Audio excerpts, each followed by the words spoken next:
కర్నూలు జిల్లాలో క్రీడా రంగ సమస్యలను పార్లమెంటులో లేవనెత్తిన MP Bastipati Nagaraju parliament budget సమావేశంలో ప్రశ్నోత్తరాల సమయంలో ఆయన స్పోర్ట్స్ అథారిటీ ఆఫ్ ఇండియా కేంద్రంలో ప్రాథమిక సదుపాయాలు ఆధునిక శిక్షణ సౌకర్యాల లోపం ఉందని తెలిపారు.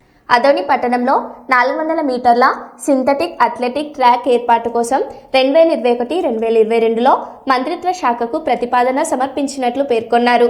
కేంద్ర క్రీడల మంత్రి మన్సుఖ్ మాండవీయ ప్రాజెక్టును పరిశీలిస్తామని సమాధానం ఇచ్చారు.